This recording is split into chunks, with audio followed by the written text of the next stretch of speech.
தொடர்ந்து நம்ம கவர்மெண்ட்டுடைய அறிவிப்புகளை எல்லாம் பார்த்துட்டு வரோம். அதுல வாடகை வீட்டுல குடியிருக்கிறவங்களுக்கு வந்திருக்கக்கூடிய சில முக்கியமான அறிவிப்பை தான் பார்க்க போறோம்.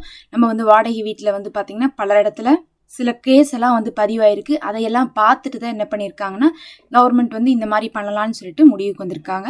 அதில் பார்த்தீங்கன்னா வாடகை வீட்டில் இருக்கிறவங்களுக்கும் சரி, வாடகையை வீட்டை விடுறவங்களுக்கும் சரி இது பொருந்தக்கூடியதாக இருக்குது. அதில் என்னென்ன விஷயம் வந்திருக்குன்னு பார்த்துக்கலாம். முதல் விஷயமே என்னென்னா, வாடகை வீடு பார்த்தா வாங்கக்கூடிய அட்வான்ஸ் தான் நிறைய பேருக்கு பிரச்சனையாக இருந்திருக்கு. சிலர் 30,000 ரூபாய்க்கே அட்வான்ஸ்க்கு கொடுத்துட்டு மாதம் 10,000 ரூபா வாடகை கொடுங்கன்னு கேட்குறாங்க. சிலர் பார்த்தா 1 லட்ச ரூபா கேட்குறாங்க. சிலர் 2 லட்ச ரூபா கேட்குறாங்கன்னு சொல்லிட்டு அட்வான்ஸ் அப்படிங்கிறது ஒவ்வொருத்தவங்க அவங்களுடைய தேவைக்கு தகுந்த மாதிரி வச்சுக்கிறாங்க. சிலர் சேஃப்டிக்காக வாங்குறாங்க. ஏன்னா கடைசியாக நம்மளுடைய வீடு பத்திரமா இருக்கணுங்கிறதுக்காக, ஒருவேளை வீட்டில் வாடகை இருக்கிறவங்க சொல்லாமல் கொள்ளாமல் காலி பண்ணி போயிட்டாங்கன்னா என்ன பண்ணுறது, அந்த மாதிரி ஏதாவது ரிப்பேர் பண்ணிட்டாங்கன்னா என்ன பண்ணுறது அப்படிங்கிறக்காக வாங்குறாங்க. ஆனால் சிலர் அப்படி கிடையாது. அவங்க தேவைக்கு தகுந்த மாதிரியும் என்ன பண்ணிக்கிறாங்க, வாங்கிக்கிறாங்க.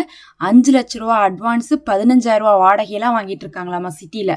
அந்த அளவுக்கு பார்த்தீங்கன்னா இப்போ வாடகை சரி கொடுத்தாலும் அட்வான்ஸே அதிகமாக கொடுக்குற மாதிரி இருக்கு. இந்த காசுக்கெல்லாம் போக்கியத்துக்கே வீட்டுக்கு போயிடலாங்கிற அளவுக்கு இருந்துட்டு இருக்கனால இப்போ என்ன சொல்லியிருக்காங்கன்னா 2 மாதம் வாடகையை மட்டும் அட்வான்ஸாக வாங்குங்க அப்படிங்கக்கூடிய ஒரு அறிவிப்பு கொடுத்துருக்காங்க. இன்னும் இது எப்போ நடைமுறைக்கு வரப்போகுது அப்படின்னு சொல்லிட்டு பார்க்கலாம். முதல் கட்டமாக இதை அறிவிச்சிருக்காங்க. ரெண்டாவதாக பார்த்தா வாடகை வீட்டில் குடியிருக்க வராங்கன்னா அவங்களுக்கு அதிகமான ரூல்ஸ் போடக்கூடாது. பொதுவாக ஒருத்தவங்க வீட்டுக்கு வராங்கன்னா அவங்க வீட்டை பத்திரமா பார்த்துக்கிறதுங்கிறது அவசியம். எப்படி வந்தாங்களோ அதே மாதிரி ஒப்படைக்கணுங்கிறது அவசியம். ஆனால் அதை இல்லாமல் நிறைய என்ன பண்ணுறாங்கன்னா ஹவுஸ் ஓனர் உரிமை எடுத்துக்கிறாங்க. வீட்டுக்குள்ளே வர்றது, எப்போ பார்த்தாலும் கம்ப்ளைண்ட் பண்ணுறது, அதுக்கப்புறம் அவங்களுடைய மத சடங்குகளை எல்லாம் சொல்கிறது, அதுக்கப்புறம் அவங்களுக்கு தகுந்த மாதிரி என்ன பண்ணுறாங்க, எப்போ பார்த்தாலும் இதை சமைக்கக்கூடாது அதை சமைக்கக்கூடாதுன்னெலாம் சொல்கிறாங்க. சிலர்லாம் நான்வெஜ் சமைக்கவே விட்றதில்ல. ஏதாவது அந்த மாதிரிலாம் சொல்கிற மாதிரி இருந்தால் அவங்களுக்கு அகைன்ஸ்டாக நம்ம கம்ப்ளைண்ட் பண்ணலாம் அப்படின்னு சொல்லிட்டு ஒரு ஆணையமும்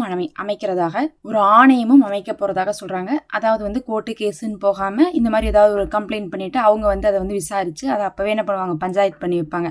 அதுக்காக தான் அது ஒரு ஆணையம் மாதிரி அமைக்கிறாங்க. பல இடத்துல இந்த பிரச்சனை வேற போயிட்டு தான் இருக்குது. வீட்டுக்குள்ளே வரும்போது எதுவும் சொல்கிறதில்ல, விட்டுறாங்க. அதுக்கப்புறம் வீட்டுக்குள்ளே வந்ததுக்கப்புறம் என்ன சொல்கிறாங்க, உரம்பரை வரக்கூடாதுங்கிறாங்க, குழந்தைங்க விளையாடக்கூடாதுங்கிறாங்க. அதுக்கப்புறம் சின்ன சின்ன விஷயத்துக்கு கூட சின்ன சத்தம் வந்தால் கூட இது பண்ணுறாங்க. இதெல்லாம் பார்த்தா ஒரு வீடுனா நார்மலாக இருக்கக்கூடிய விஷயங்களெல்லாம் நம்ம அக்செப்ட் பண்ணிக்கணும். அது போக வீட்டை டேமேஜ் பண்ணக்கூடிய விஷயத்தை தான் நம்ம தடுக்கிற மாதிரி இருக்கணுமோ தவிர உள்ளே வர விட்டு போட்டு அதுக்கப்புறம் கறி சமைக்கக்கூடாது, இந்த அன்னைக்கு பார்த்தா நாங்கள் விரதம் இருக்கிறோம், வீடு ஃபுல்லாக கழுவிடுங்க, வாசப்படி ஃபுல்லாக கழுவிடுங்கன்னு சொல்லிட்டு என்ன பண்ணுறாங்கன்னா நிறைய வேலை வாங்குறாங்க. முக்கியமாக சிட்டியில் இருக்கிறவங்களாம் பார்த்தீங்கன்னா அதிகமாக வேலைக்கு போகிறவங்களா தான் இருப்பாங்க. அவங்கள பொறுத்தளவுக்குலாம் வீட்டுக்கு ஒரு வாடகை கட்டி போட்டு மெயின்டெனன்ஸ்க்கு ஒரு வாடகை கட்டி போட்டு விட்டுருவாங்க. அந்த மெயின்டெனன்ஸ் வர்றவங்க க்ளீன் பண்ணிட்டு இருக்கிற வரையும் தெரியாது. அது இல்லாமல் இவர்களெல்லாம் ரூல்ஸ் போடும் போது எக்ஸ்ட்ரா இது பண்ணும்போது தான் பிரச்சனைகள் வருது. அதனால் அதை பற்றி சொல்லியிருக்காங்க. வீடு விட்டுட்டா பேசாமல் விட்டுறணும். அவர்களை என்ன பண்ணக்கூடாது, டிஸ்டர்ப் பண்ணக்கூடாது. அது உங்கள் வீடு மாதிரி நீங்கள் நினைக்கக்கூடாது. என்னதான் நீங்கள் தான் ஓனராகவே இருந்தாலும் அது இன்னொருத்தவங்க வீடு தான். அனுமதி இல்லாமல் நீங்கள் என்ன பண்ணக்கூடாது, உள்ளே போகிறதே கூடாதுன்னு சொல்லியிருக்காங்க. அது இல்லாமல் குடியிருக்க வர்றவங்க எப்போ பார்த்தாலும் என்ன பண்ணுறாங்களாமா, ஆதார் கார்டுலாம் அட்ரஸே மாற்றுறது இல்லையாமா, எங்கே இருக்கிறாங்க ஏதுன்னே தெரியறதில்ல. ஆதார் கார்டு உருவாக்கப்பட்ட நாள்லேருந்து ஒரு 10 வருஷமாக அந்த சேம் அட்ரஸே வச்சுக்கிறாங்க. ஆனால் அதுக்கப்புறம் பார்த்தா எத்தனையோ இடத்துல வீடெல்லாம் மாறி போயிட்டாங்க. அப்போ கவர்மெண்ட்டுக்கு தகவல் கிடைக்கிறதில்ல இவங்க எந்த இடத்துல இப்போ இருக்காங்க அப்படின்னு சொல்லிட்டு. அதனால என்ன சொல்லியிருக்காங்க, நீங்கள் வீடு மாற்றினாலும் அட்ரஸ் எல்லாம் என்ன பண்ணும், அப்டேட் பண்ணணும்னு சொல்லியிருக்காங்க. அதே போல் வாடகை எப்படி வாங்குறீங்க, வாடகை ஆன்லைன்லையா இல்லை கையில் வாங்குறீங்களா அப்படின்னு சொல்லிட்டு ஹவுஸ் ஓனர் ரெஜிஸ்டர் பண்ணணும்னு சொல்லியிருக்காங்க.